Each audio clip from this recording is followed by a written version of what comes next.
ngantos madane sangsana kang tinuju dene pangandhene pinanganten putri kang binargan dening pangadi busana miji saking tlatah Jomblang Bedhek Sidorejo nanggih Bagus Zainul Hapsari samono sawanira patah putri Domasa kembaran ngabiyantara wonten sanipun Bapa Salimun ngaturaken buga jenar buga winastan sekul jenar kuning sekul kuning minangka dedharing Serat Maja pinanganten sarimbit sekul kuning tinampi dening pun Bapa Salimun putri sakembaran minta wujud Seskarat Dimanca Warna Kalpataru Dewandaru Jayandaru ugi winastan kembar mayang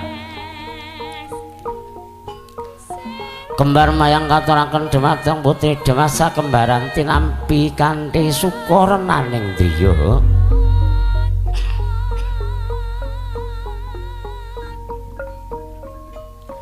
datan kantun yudha manggala talang patri Pratiwa Manggala ugi ngabiyantara ngersanipun Bapa Salimun minta wujud Seskarat Dimanca Warna ugi daya-daya Seskarat Dimanca Warna katuraken dhumateng satriya sakembaran tinampi kanthi renaning penggalih Seskarat Dimanca Warna sampun tinampi dening satriya sakembaran daya-daya kinanthi manjing jroning sasana palareman lan anggara lumaksana samarga-marga mugung nugraning Gusti dimen lestari nggene Ramundi Seskarat Dimanca Warna marhaban ya nur'ayni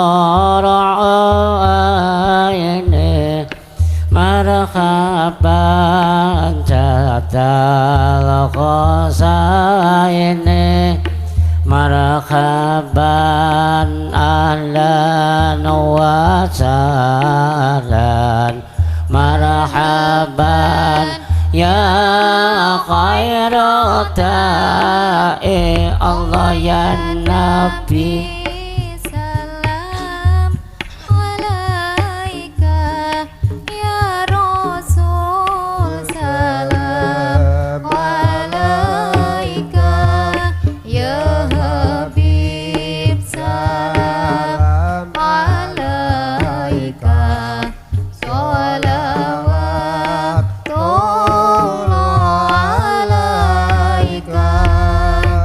asraqal badru alaina fantafat minhul buturu misla khusni kamara'aina qatunya wajah sururi Allah ya Nabi salam alaika ya Rasul salam alaika ya Habib salam alaika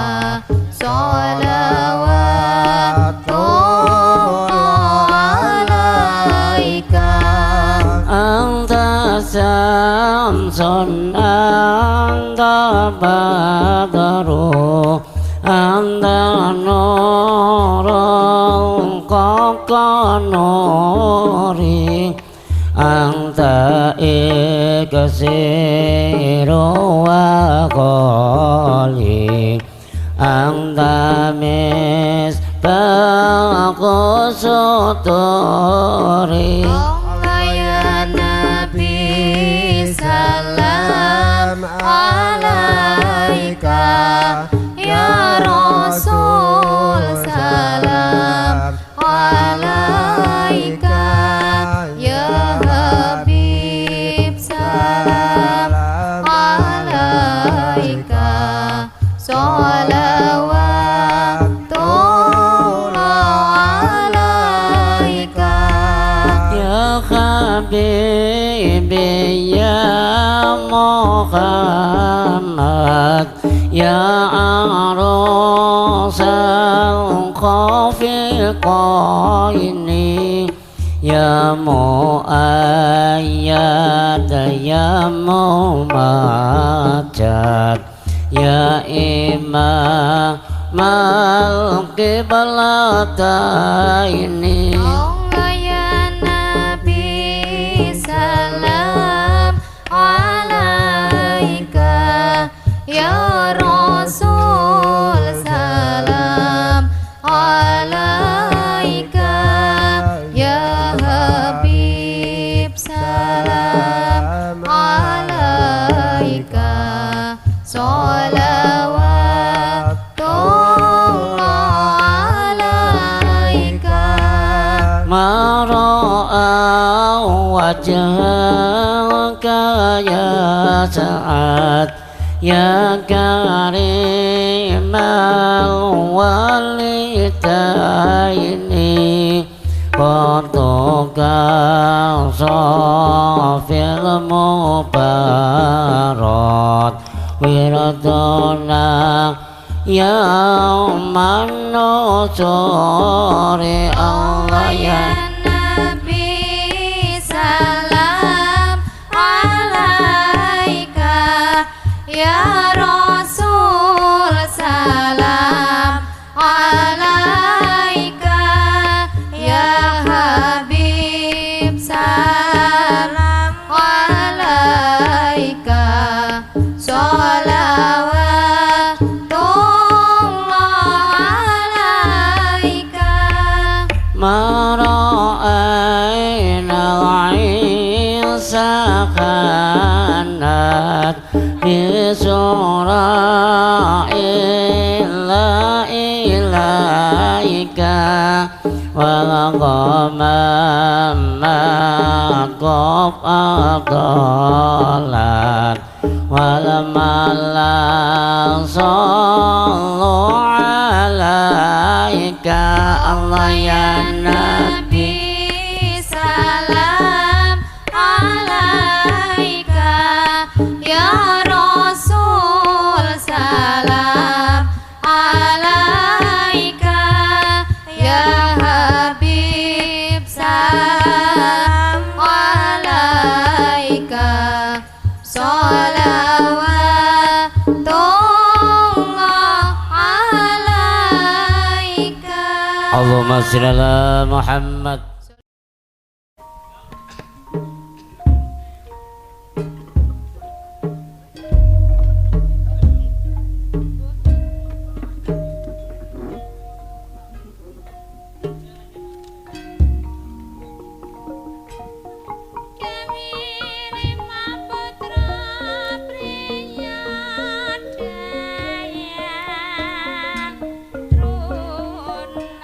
Anjengku parikala pinanganten putri dhumateng ingkang raka bagus Imam Syafi'i ngaturaken pangabekti jar pawesti kudu bangun miturut marang jejaring kakung paripurna nggene rasa mungkem nglolos ponang duwung daya-daya Jerat Maja pinanganten putri kinanthi sowan ngabiyantara ngersane Kang Rama dalah ingkang ibu lon-lonan nggih lumaksana sangajara ingkang Rama dalah ingkang ibu daya-daya jengku pari kelu ngaturaken pangabekti sungkem wonten padane ingkang ibu ingkang sampun ngandhet nawa candra dasari sungkem wonten pepadane ingkang Rama ingkang sampun ngukir jiwa ragane lumantar tumitah ana ing araca padha makaten pangandikanipun Bapa Salimun ger anakku bocah sak karone senajan to ingkang sawiji anakku dhewe ingkang sawiji anak mantu nanging wis ora tak bedak-bedakke nger sliramu saiki wis ngebira ning samudraning bebrayan agung wis duwe tanggung jawab dhewe-dhewe eling ngoyong ger Imam Syafi'i ari jalu kawamun ngalani sak yen wong lanang mono dadi pemimpine wong wadon Besok lamun wis ngadhep ngersane Gusti ditakoni tanggung jawabmu lan ngger anakku Martini adunya mataun wa khairu mata'i hal mar'atus sholihah.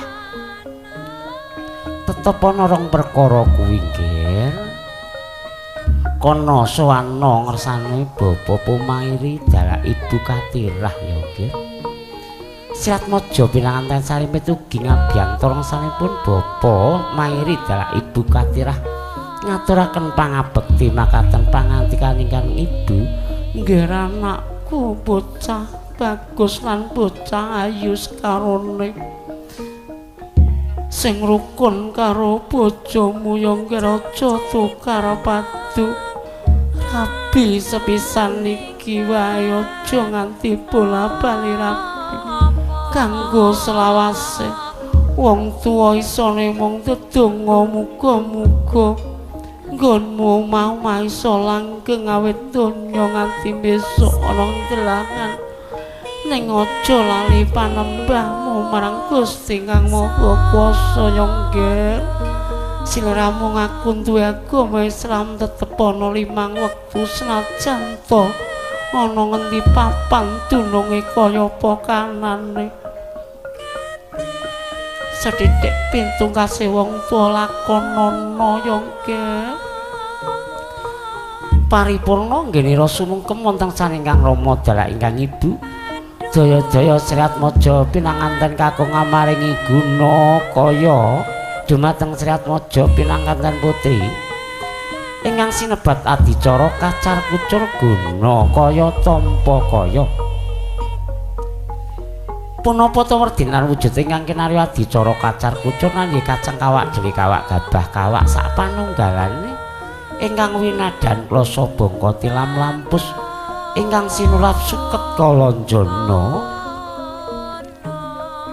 guna kaya kaparingaken kaliyan Bagus Imam Sami dumateng ingkang garwa Dyah Ayu Martini katumplak blak wonten pepangkone diajeng kula Kang Mas iki rejeki iso ngersani Gusti Kang Maha Kawasa ya Di sethithik akeh ditampani disyukuri yen akeh ya disyukuri saithik ya disyukuri aja yen akeh bungah sethithik gedhen aja ya Di pitungkasipun Kakang dadi wong wadon kudu sing geni nastiti ngati-ngati aja nganti boros. Ayo Di diaturke Rama lan Ibu monggo Kang Mas kula dherekaken guna kaya peparinganipun Bagus Imam Syafi'i katuraken dumateng ingkang Rama dalah ingkang Ibu tinampi ingkang Rama dalah ingkang Ibu esti ninggalih arsa kasimpen wonten ing petanenan lamun to benjang Usman tumbubak badhe katuraken malih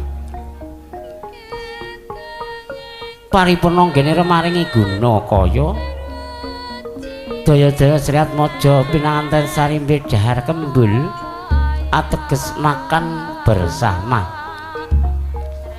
para sing sedya pinanganten kagungan dulang dumateng pinanganten putri andulang dumateng pinanganten kakung Yayi kula Kang Mas badhe ngersaken napa to Kang Mas pun Kakang wis krasa ngelih ngersaken dahar napa pripun iya wong ayu monggo Kang Mas prayoginipun pripun Kang Mas ingkang dulang kula napa kulang dulang Kang Mas rumiyin pun Kakang manut Yayi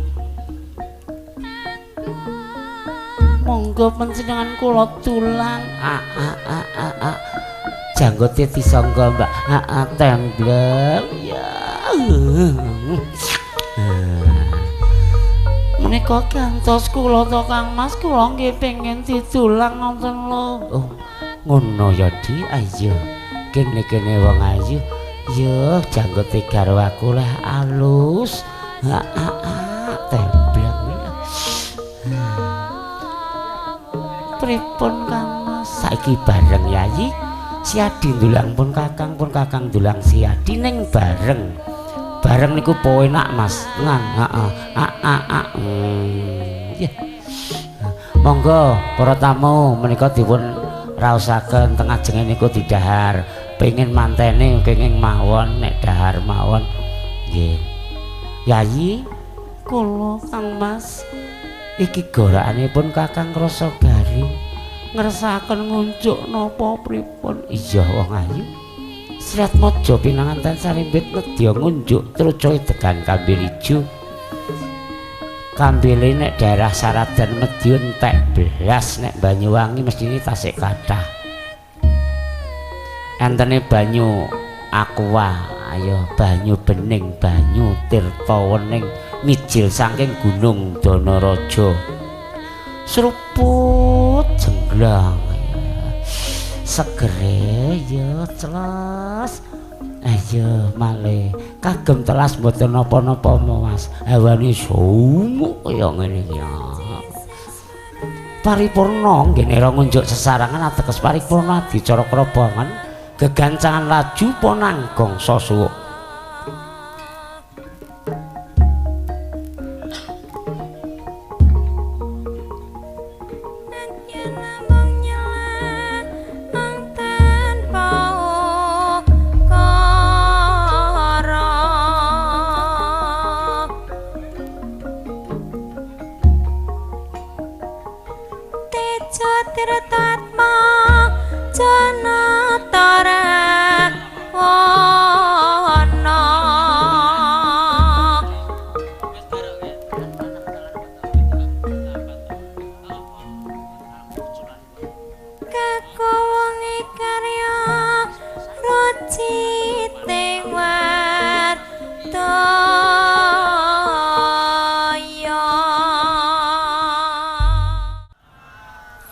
Assalamualaikum warahmatullahi wabarakatuh. Metu minak jinggone niki. Alhamdulillah rabbil alamin. Wa bihi nasta'in ala umurid dunya waddin. Wa nusalli wa nusallimu ala afdhalil anbiya wal mursalin. Sayyidina Maulana Habibina wa Syafi'ina wa tabibi qulubina wa qurrati a'yunina Muhammad wa ala alihi wa ashabi ajma'in. Rabbi shrah li sadri wa yassir li amri wa hlul 'uqdatam min lisani yafqahu qawli. Rabbi adkhilni mudkhala sidqi wa akhrijni mukhraja sidqi waj'al li min ladunka sultanan nasira. Wala haula wala quwwata illa billahil aliyyil azim. Amma ba'du. Para masayikh, para sesepuh, para pinisepuh, wabil khusus Bapak Ibu sahibul dakwah, sahibul hajah ingkang kagungan dalem inggih menika Bapak Salimun nggih saha Ibu sak kukuban. Kedua mempelai ingkang insyaallah sangat berbahagia, para hadirin hadirat tamu undangan ingkang dimulyakaken dening Allah, para sedaya, para bapak prajangga ngoten nggih bahasane prajangga, saha ibu-ibu waranggana ingkang tansah kaula syukuri, kula hormati lan dadosaken marming penggalih kula sak wadyabala saking tlatah Blambangan. Nuwun pangapunten sakatha-kathahipun, sakderengipun kawula matur napa ingkang dados jejibahan kula, tugas kawula insyaallah masrahaken penganten jaler ngaten nggih. Kula nyuwun pangapunten sakatha-kathahipun terutami dhateng Bapak MC, Bapak Dalang, Bapak Mudirul Auqat ingkang sampun maringi wekdal dhateng kawula. Kawula sanget gemeter ndredeg niki. Kula nanging tetap syukur saged mangap kula salam niki pun pinten-pinten niku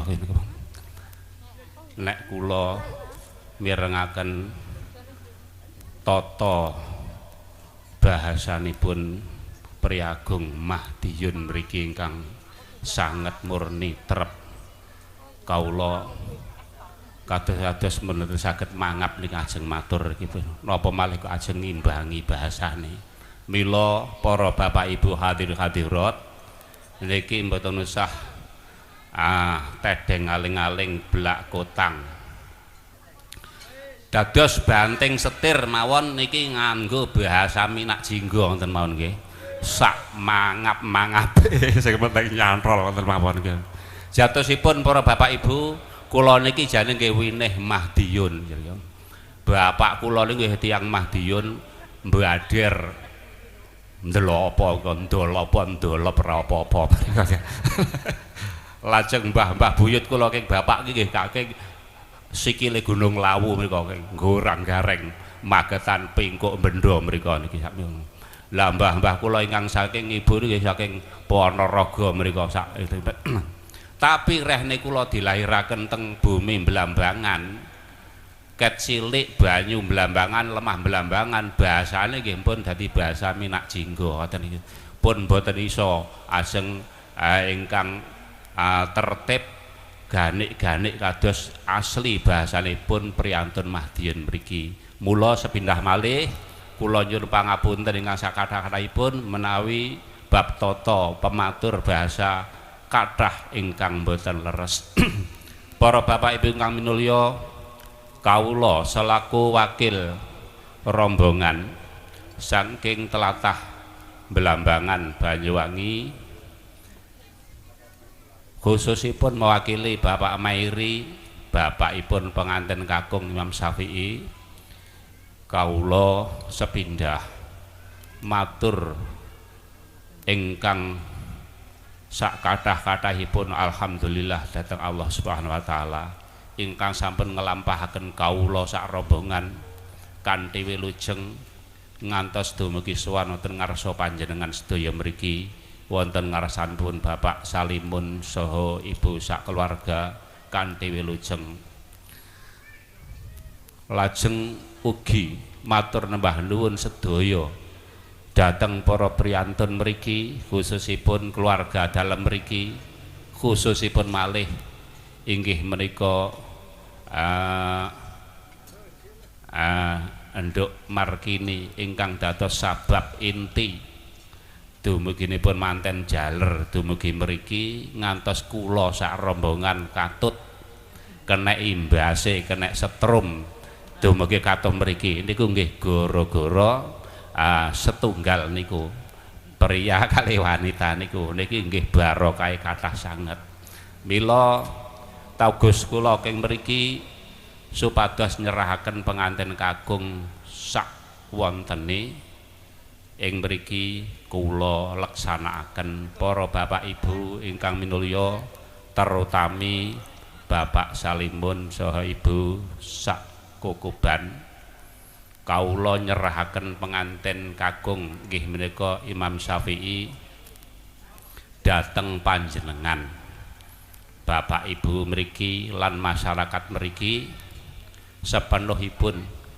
kula mboten saged mastani kados pundi ingkang jelas Imam Syafi'i miturut pengertosan kula nggih jaler estu mboten banci insyaallah mboten palsu lan kula yakin menika rehne rakyatipun Minak Jinggo niku kesinungan gada wesi kuning menika nggih kesinungan gada wesi ireng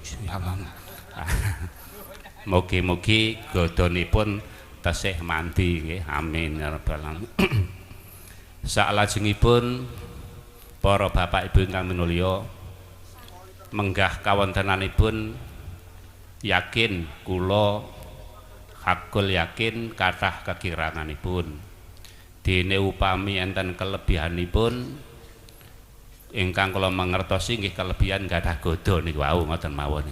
Nek kekiranganipun mestipun nggih kathah sanget mboten usah kula omongaken, insyaallah mangke gantos wekdal gantos dinten gantos wulan mestinipun saged nampak kekiranganipun. Mugi-mugi sak wanci-wanci ketengal kekiranganipun ingkang garwa Mbak Markini saha Bapak Ibu lan masyarakat mriki saged nampi lan saged membenahi, saged benakaken, saged narbiyah, saged napa niku ndidik amrih dados saenipun. Ngoten kemawon ingkang saged kula aturaken.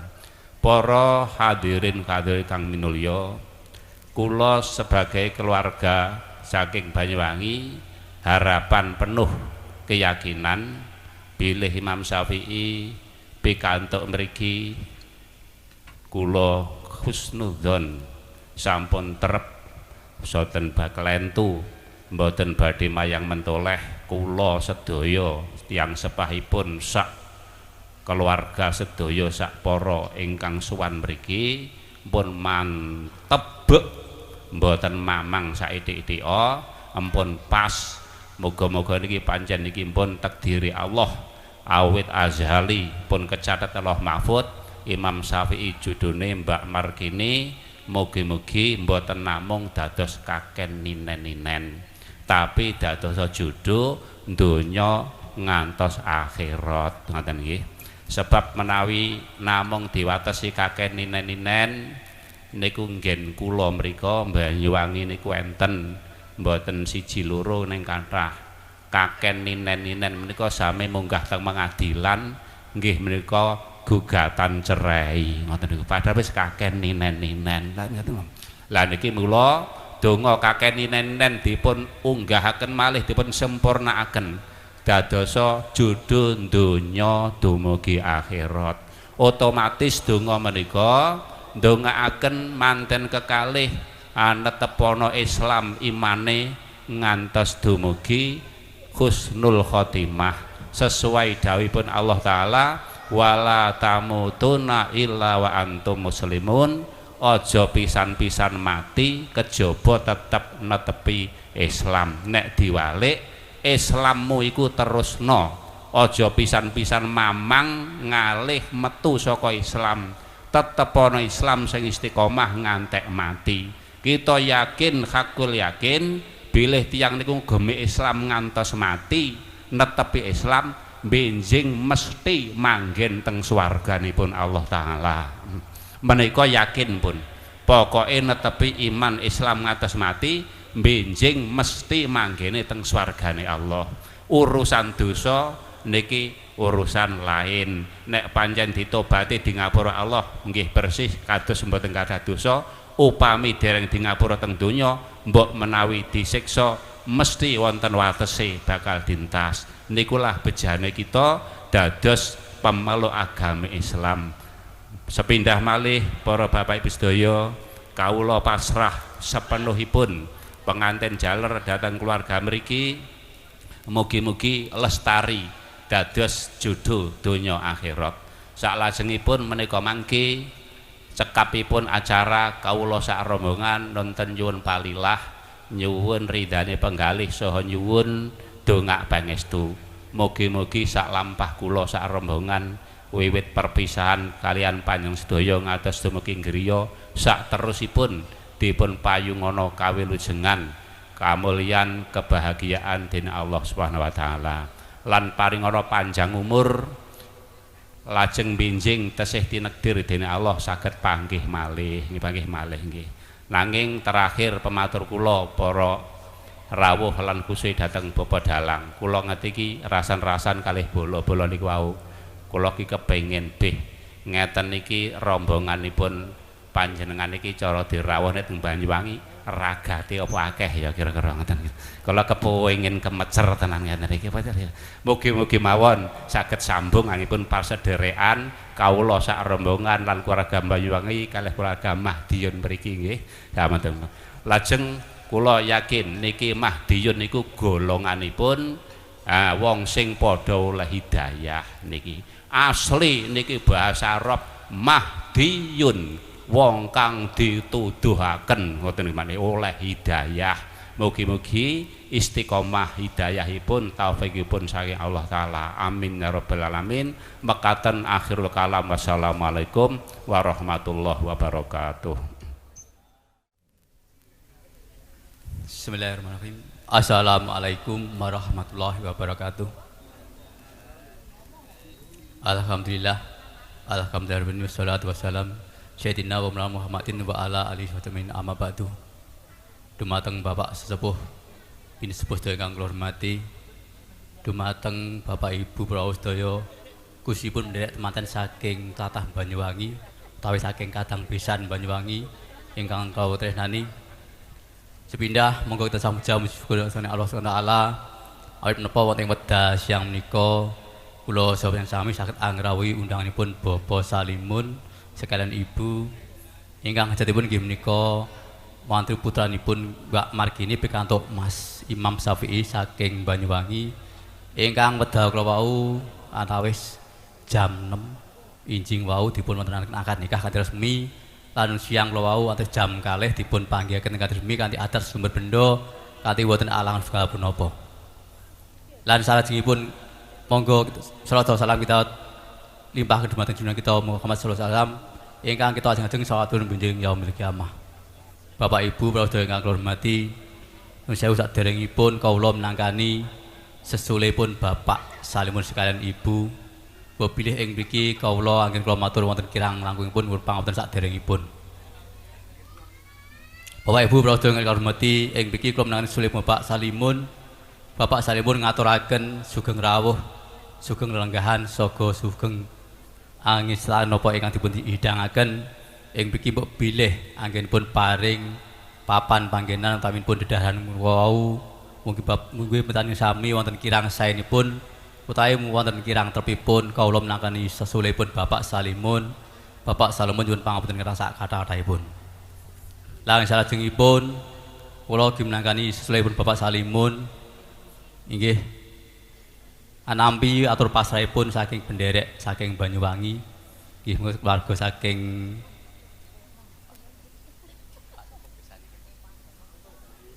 Pak Mairi ngapunten nggih keluarga saking Bapak Mairi kula ngaturaken ingkang lumantar kairing Bapak Kyai Haji nggih kanthi pasrahipun nggih menika masrahaken Mas Imam Syafi'i mulai wedal kula wau dipun pasahaken dhumateng keluarga mriki kusipun dipun pasahaken dhumateng Mbak Margini lan mugi-mugi kanthi dedhapunipun Mas Imam Syafi'i kaliyan Mbak Margini sageta langgeng ngantos donya akhirat. Lan atur pasrahipun ing mriki kula menangkani sesulipun Bapak Salimun sekalian Bapak Imam Syafi'i dipun tampi kanthi bismillahirrahmanirrahim.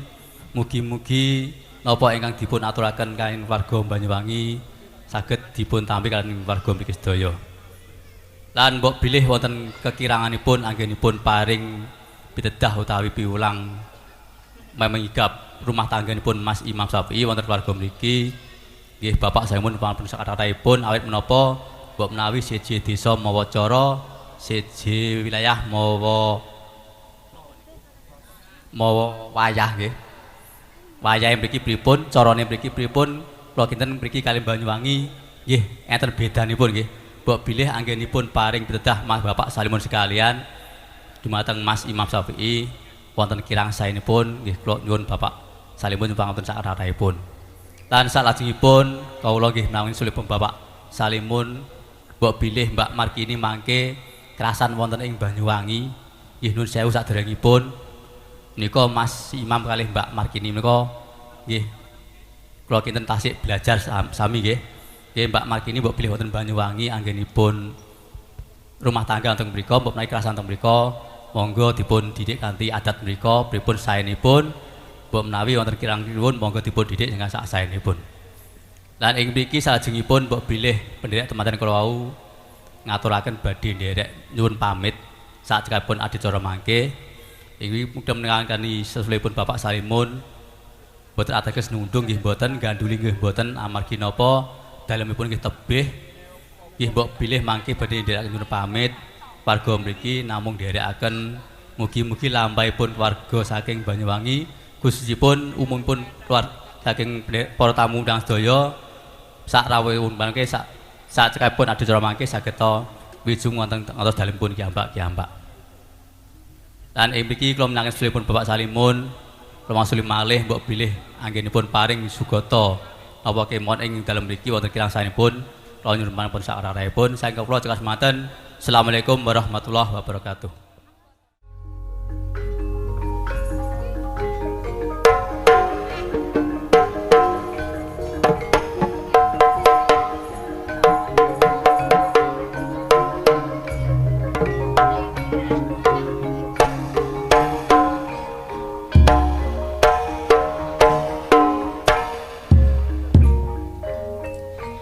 Wira-wiring goleki condonging ati tansah liwat atiku kayungyon sragamu saya nambahi wangun dasar ayu lancir kuning ora mokal atiku dadi komeng mesama setitik aku wis trima kena kanggo tamba kangen kurina wengi ora wurung tresnaku tan bisa lali bintang kecil di langit yang tinggi amat banyak menghias angkasa aku ingin terbang dan menari jauh tinggi ke tempat kau berada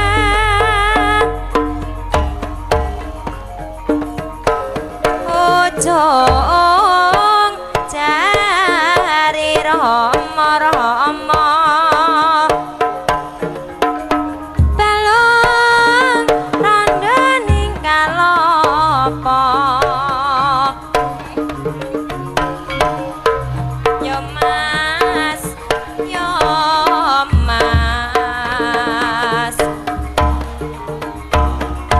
saci seswarane bangsa nawala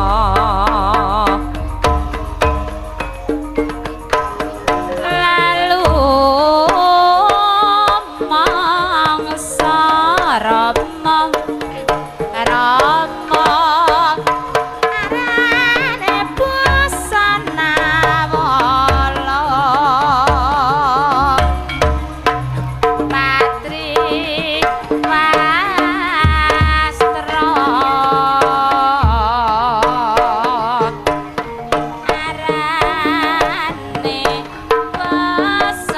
busana wala Jengkarira Sirat Maja pinangan dan sarimbit yen Jinandra kadya padhang bulane wanci purnama sidi padang bulan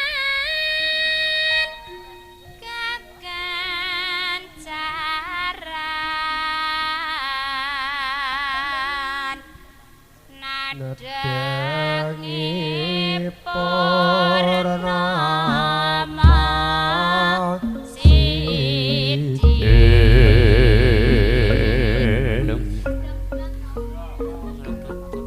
regedeg sami ngadeg Sirat Maja pinanganten sarimbit dalah ingkang umiring tindak ira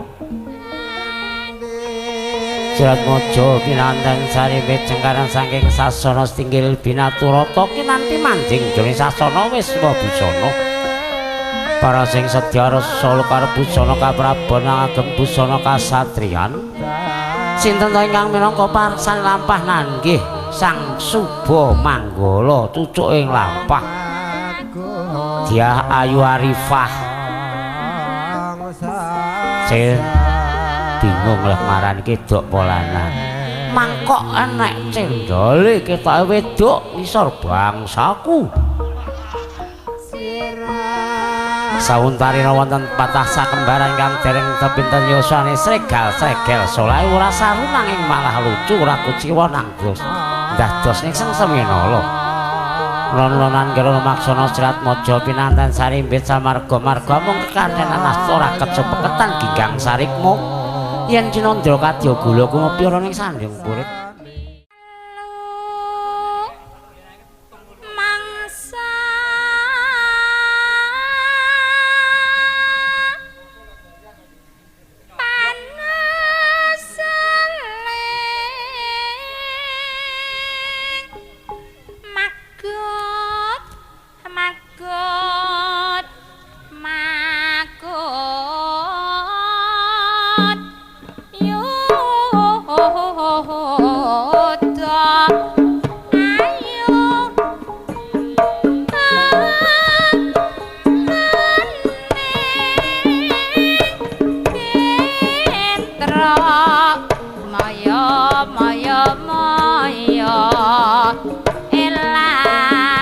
Rama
Ora apa-apa.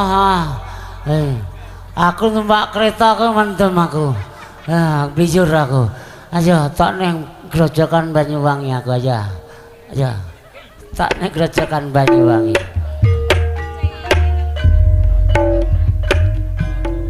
Lagi gerajakan apa grojogan? Lah aku mriki wong Sume Jawa ya grojogan to ya.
Suwun.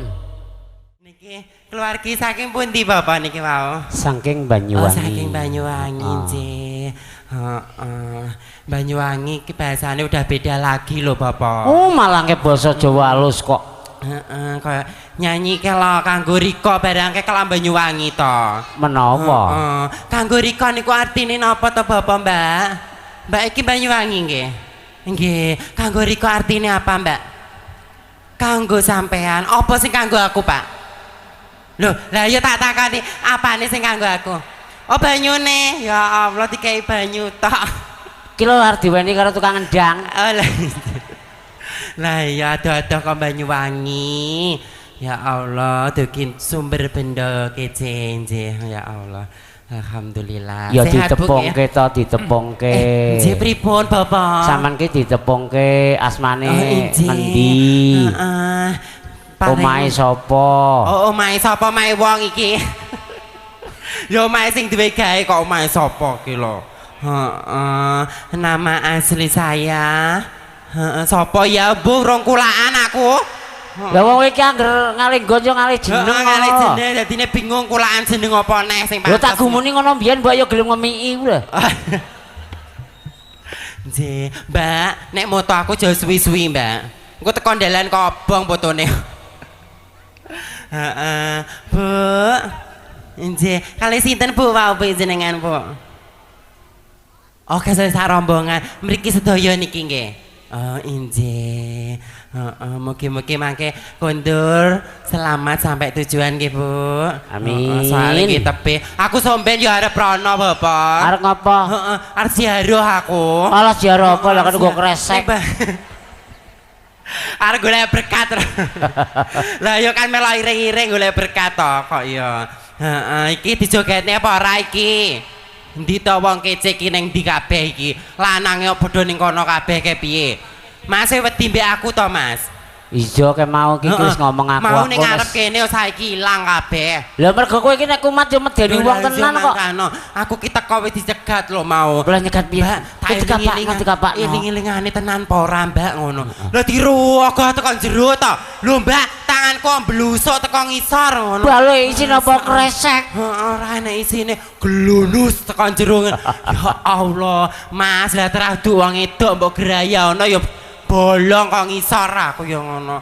Yo, buke langsung masalah wong boduk kae ngono buke langsung. Nggih ngeten iki Bu kahanane menungso tanpa apa ki. Menungso tanpa cocot. Oh ngono, heeh. Nek basa Indonesia kan cacat ya. Nggih. Nek basa Jawa ne. Embo cicit pot. Heeh. Nduk joget apa ora, Nduk? Nggih, Nggih, jaluk lagu apa, Nduk, Nduk? kelangan. Oh, kelangan. Heeh, Kuwi cekelane kelangan apa kuwi lho? Kelangan apamu? Heeh, nggonmu po ilang, Mbak. Wong ijik begawa alor ngidul kok ilang ki lho. Heeh. Ijik apa ora nggonamu? Asik. Oh, tase endi jajal? Bingung ta? Jere mau ilang, saiki ijik panggone ning ndi bingung nek nyauri. Lah iya, heeh. Mas.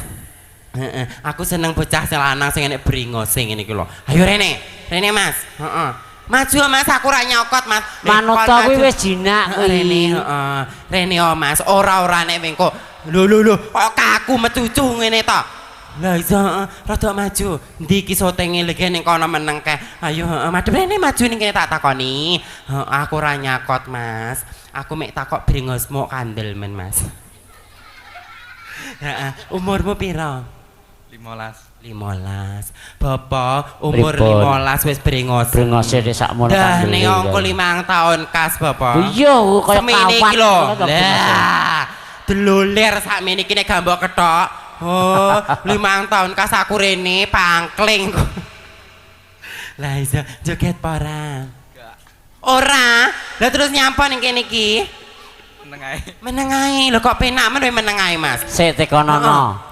Pilih joget apa pilih jungkir balik? Lah, milih ndi ka? Milih sing ndi? Gak milih. Oh, gak milih kapok. Lah kok pinter men kuwi. Lah iya, Mas. Iki goceki apa Mas ngisor? Lah kok mbok gegem diculni. Nah, diculni. Heeh. Aja ngale ning guri. Ora enek apa-apa ning guri kok mbok ale. Iya bener Mas. Heeh. Cekelen ngarepmu kula dumung. Oh, lah iya, ngarep dicekel kok ngale guri. Piye to? Guri apa enek Mas yo? Ora enek to jan. Lah yo kaya arep digegem barang ki. Heeh, joget diambek Mbak iki mau ya. Heeh, kene maju kene, rada maju. Ayo Mbak, cah loro maju Mbak. Ning kene adep-adepan. Rada rene Mbak, madhep rene. Heeh. Inget ana Mase. Heeh. Ki gak ki engko ae, heeh. Ayo kelangan yo. Monggo, heeh. Ayo joget lo ya. Sik. Oh, kelang Mbak joget. Hangsun karepno Ayo.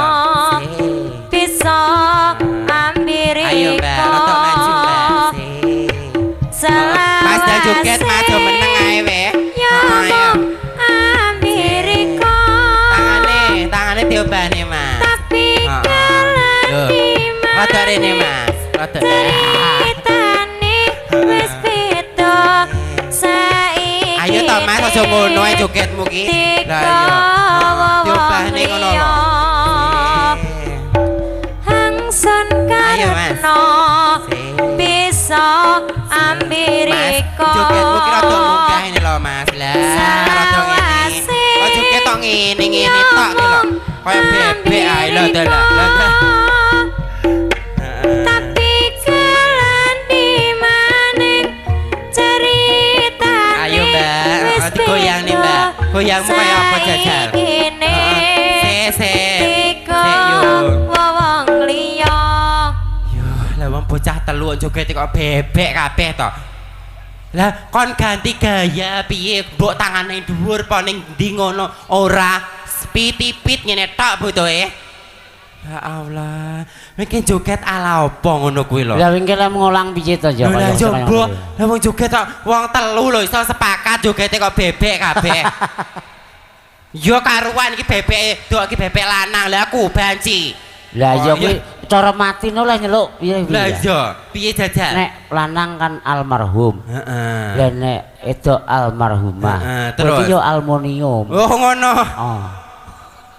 Oh ya pinter Mbak aluminium ternyata. Heeh, dah mantuk Mas. Mbak, heeh, mantukmu ning ndi mau, Mbak? Mantukmu ning ndi rono parene? Heeh, ndak rono.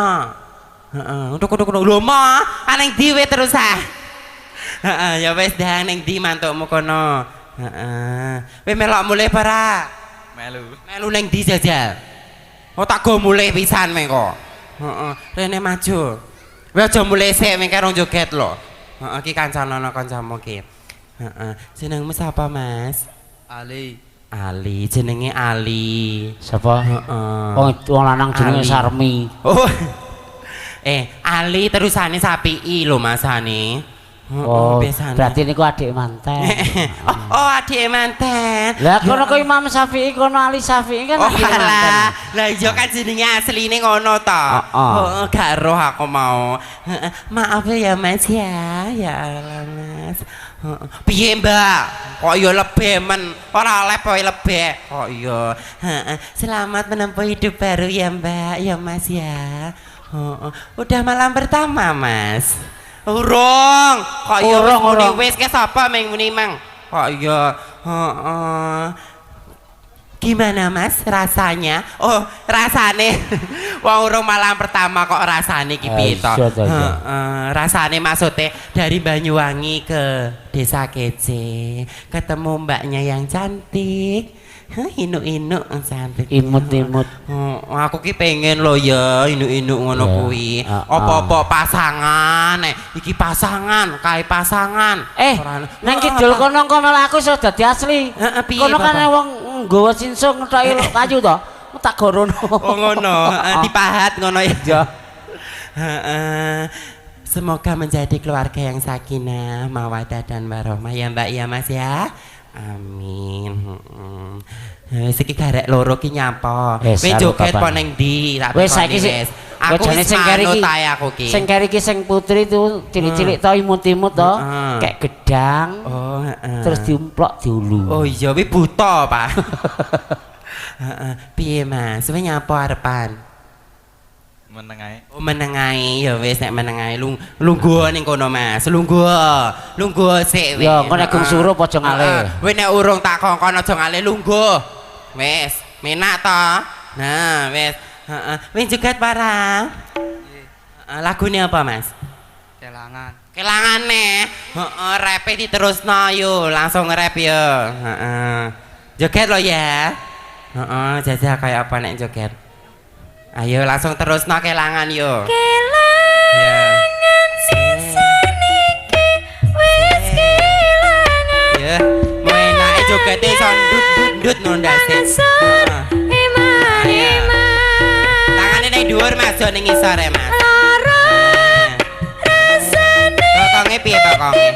Lara kudangan. Aja digegem ae dan joget kok. Wong liya. Rada ndangak Mas ngetono kae. Obat to diobani aja mecedeng ngono ya Mas.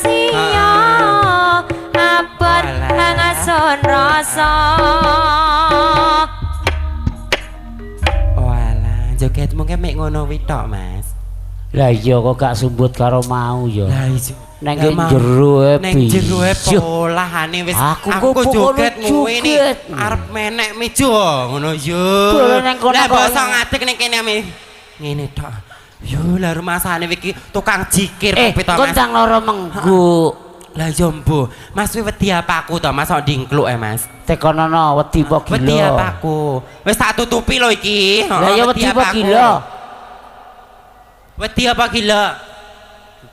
Duka. Heeh. Nek ditekoni wong aja ngegem konoan Mas, aku izin Mas. Wis culni, heeh. Rada ndangak saiki. Nah, nek ndangak ki yo ganteng lho jane. Ya ta? Oh, dingklune. Kok ndangak kok. Lah terus kuwi kabotan blangkon lho. Oh no, jajal tak cepote sik. Ganteng ta? Ya an. Dingklune jan. Apane nek dicepot ki kabotan. Kabotan kalung. Lah iya, bocah kok masalah. Wis porong Mas. Pun. Apane sing wis? Nek joget. Oh nek joget, kowe kapan rumangsa joget? Nggih. Dijajal kaya apa? Lah iya, cek tekoni jere rumangsa joget wis. Kaya apa meneng ae lho. Meneng ae. Lah iya. Heeh. Nyapa Mas kowe kok ndingkluk ngene ning ngisore? Duite ceblok apa? Lah kok dingkluk wis dah mantuk. Heeh, mantukmu ning ndi? Oh melok rono. Arep pawon isa-isa apa piye? Heeh. Wis garek siji iki Bapak. Wis pokoknya bocah iki sing arep megelno iki. Heeh. Lho samar kuwi engko nek njaluk gendong. Lho lah iya, wis brengosen. Kok kurang ajar mbek wong iki suwe-suwe. Lah melas nek nunggu ngono kuwi. Dengan nyantainya loh. Bapak nguwi dut arepmu ngono. Cuek era-era mlebu cah sitok iki. Enake dikapakno enake. Piye, Mbak? Enek Pak Buke ora? Oke enek. Mau aku kok digodak pake aku kok. Kuwi njaluk sangu, Jek. Lho lah iya makane arep tak garap kok pake untul-untul marani aku. Ora, wong Pak iki wis ana kok terus besan godak sinden dhewe kok wis garap. Pak wis entuk sinden. Pantes kok ayem-ayem ae kowe, Mas. Lah iya, heeh ngadeg kok Mas aja. Wis wareg nek munjuk lungguh, Mas. Pun, wis arep nyampo tak tekoni neh. Mulai neng ndi apa di omah mulai iki? Boten lah iya, melaku ya. Mau nyapa nek melaku mau ki. Kayak nyapa-nyapa. Lah niku takon gandol aku mulai aku wedi, Mas. Gandolan aku mulai ya. Oh, aku ya wedi tibae, Bapak. Lho takon ngeteri mulai bae melok wedi. Ya padha wedine. Wis nang kono nek kono gendut teko. Ya wis nek gak oleh ngeterne mulai tak aku tak nginep ya Bapak ya. Heeh, nginep Mas aku tak nginep nggonmu ya Mas ya. Aja ya kok aja lho piye dadale ngene iki.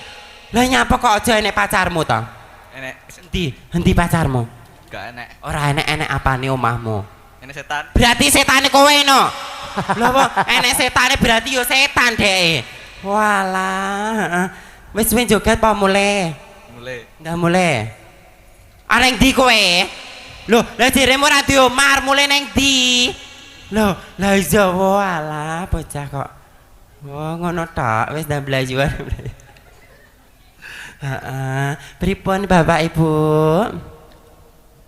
Gimana? Joget lagi apane sing joget? Oh, sampean jogetnya piye, Mbak? Oh gak ngerti.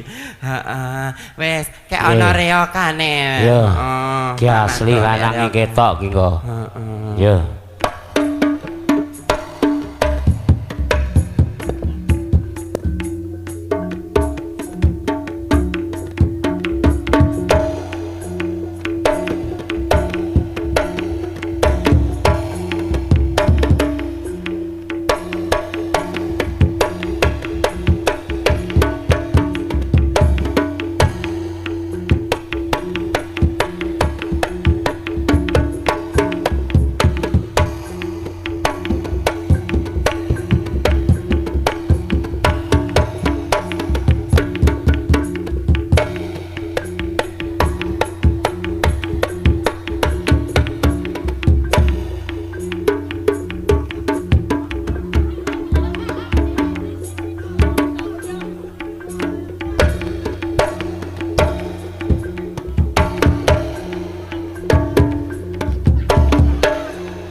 Nggih gojekan sareng utawi sampun paripurna pramila adicara candhaipun donga. Al-Fatihah. A'udzu billahi minasyaitonir rajim. Bismillahirrahmanirrahim. Alhamdulillahirabbil alamin arrahmanir rahim maliki yaumiddin. Iyyaka na'budu wa iyyaka nasta'in ihdinas siratal mustaqim. Suratal ladzina an'amta 'alaihim ghairil maghdubi 'alaihim waladdallin. Amin. Allahumma shalli wa sallim wa barik ala sayyidina Muhammad wa ala ali sayyidina Muhammad sayyidil awalin wal akhirin wa sallim radhiyallahu tabaraka wa ta'ala an saadatina ashabi Rasulillah asma'in. Alhamdulillahi rabbil alamin. Hamdan yuwafi ni'amahu wa yukafi mazidah. Ya Rabbana lakal hamdu kama yanbaghi li jalali wajhikal sultan. Allahumma la mani alima a'taitu ala ma'ti ala mara'tu ala ra'ti ala maqabaitu ala yang fa'un dal jadid nikal jad. Subhana rabbil aliyyil a'la wahhab. Subhana rabbil aliyyil a'la wahhab. Subhana rabbil aliyyil a'la wahhab. Allahumma lakal hamdu minkal farajil kal mustaqan tal musta'af wa bikal musta'an wa lakatu kalan wa la hawla wa la quwata illa billahil aliyyil azim. Allahumma shalli wa sallim wa barik ala sayyidina maulana Muhammadin al-fatih lima ughliq wal khatim lima sabaqa nasul haqq bil haqq wal hadi ila siratikal mustaqim sallallahu alaihi wa alihi haqqatin miqdar azim. Allahumma alif baina qulubina wa aslih data bainina wahdina subhana salam najina min adh-dhulumati lan nur wa jannibna al-fawahisha ma dhahara minha wa ma batan wa barik lana fi asma'ina wa absarina qulubina furujina azwajina dzurriyyatina tabalina innaka anta tawwabur rahim wa ja'alna syakirina li ni'amika muslimina bi halika qabil hatim mati balina. Allahumma shalli ala sayyidina Muhammad wa ala ali sayyidina Muhammad sholatan tunjina biha min jamil ahwali wal afat wa taqdi lana biha jamil hajat wa tutahhiruna biha min jam sayat wa tarfa'una biha min ala darajat wa tubalighuna bi aqsal ayat min jamil khairat wal hayati wa ba'dal mamat. Allahumma ya Allah mugi panjenengan paring pangapunten dhateng sedaya ingkang sami rawuh lalenggahan wonten ing panggenan mriki pinaring ana tetep imane islamipun pinaro panjang yuswa ingkang barokah pinaring ana jembar rezekanipun ingkang barokah manfaat pinaring ana sehat wal afiyah fid dunya wal akhirah pinaring sedaya netepi iman lan Islam ngantos dumugi pejah husnul khotimah. Rabbana atina fid dunya hasanatan wa fil akhirati hasanatan wa qina adzabannar. Wa sallallahu ala sayyidina Muhammad wa ala alihi wasallam. Subhana rabbika rabbil izzati amma yasifun wa salamun mursalin walhamdulillahi rabbil alamin. Assalamualaikum warahmatullahi wabarakatuh. Purwa madya ingga usana sampun paripurna pramila adicara ing ringkalengkan menika monggo kita tutup sareng-sareng kaliwasan hamdalah. Alhamdulillahirabbil alamin. Kula minangka pambiyawara dalah pangatipusana Jainul Habsari ugi juru syuting, juru foto, karawitan cipta mandiri laras. Mbok bilih wonten perkawis ingkang kirang nuju prana nyuwun gunge samudra pangasami ingkang sageng-agengipun. Ewusana billahi taufik wal hidayah. Wassalamualaikum warahmatullahi wabarakatuh.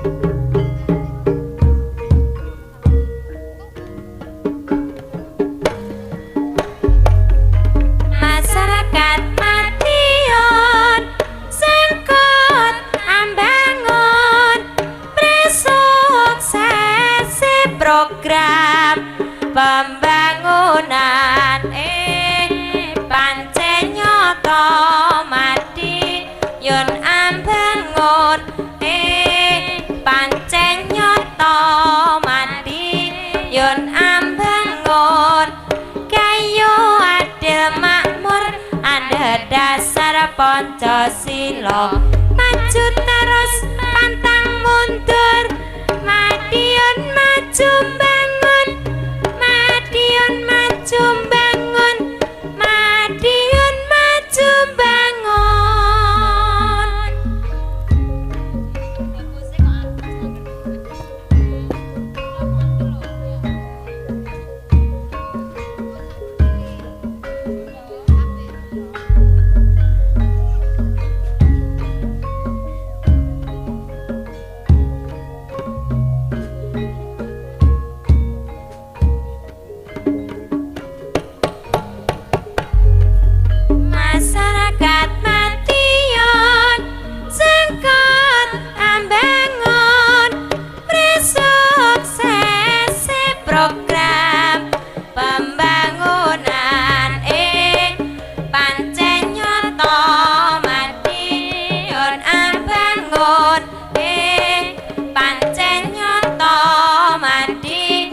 yun ambangun kayo adil makmur ada dasar Pancasila maju terus pantang mundur